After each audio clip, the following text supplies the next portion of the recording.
lindol sa General Santos. Napredict nga ba ni Madam Rudy Baldwin last July 2025 July 10th, 2025. Surigao, Cebu, Davao, Jensen, Zamboanga Vision. Ito ang mga lugar na nakita ko sa vision ko na magkaroon. Hindi malakas na lindol, lumalakas ito damay. Ang mga kalapit na lugar nito.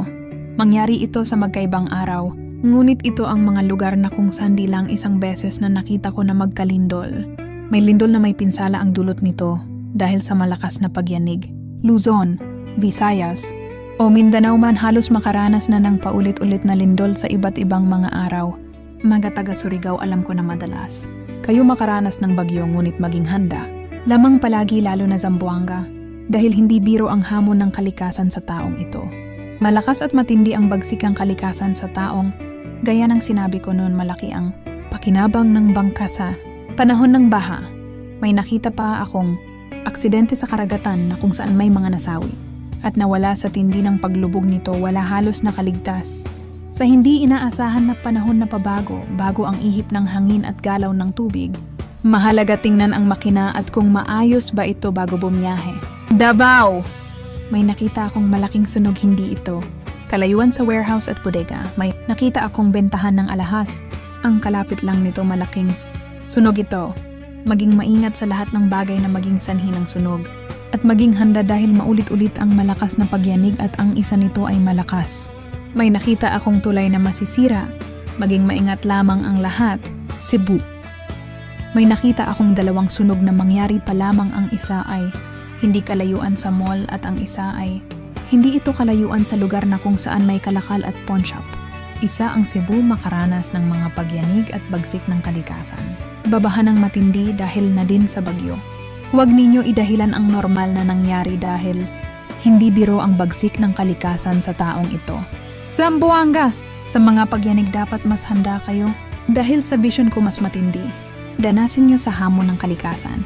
May nakita akong dalawang tulay na mapipinsala o babagsak. May ulan akong nakita sa vision ko na halos ayaw tumigil ng ilang araw na at nasundan pa ito ng habagat kaya matindi ang dinanas na pinsala dulot nito. Sundin lamang ang sabihin ng mga nakakataas upang walang buhay na mawala.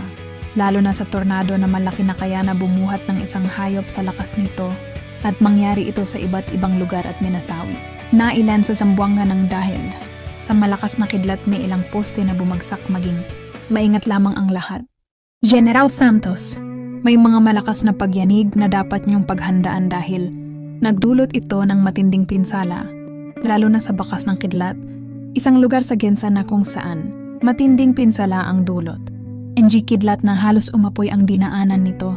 Surigao, Cebu, Zamboanga, Davao at Gensan may malawak at mahabang kidlat na tatama sa karagatan, kaya maging maingat at magdasal bago pumalaot upang may gabay tayo at iligtas ng Diyos sa kapamahakan.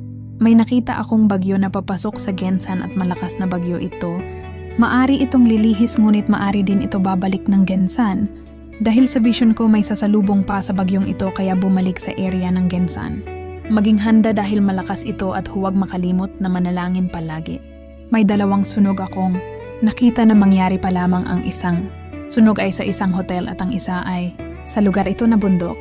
Ulitin ko po ulit, ako ay tao lamang at hindi po ako Diyos. Kung anuman pinakita ng Diyos sa akin ay hanggang dun lamang ang aking masasabi dahil Diyos pa din ang mas may alam sa lahat. Huwag katakutan ang mga negatibong vision upang tayo ay makapaghanda. Kung maalala nyo kay Noah, lahat ay maligtas kung may paniniwala sa Diyos amang makapangyarihan, maging maingat at huwag makalimot na manalangin palagi. Kayo, ano sa palagay nyo? Nagkatotoo nga kaya ang vision ni Madam Rudy Baldwin or nagkataon lang ang mga nangyaring lindol na naganap? Salamat sa inyong panunood. God bless.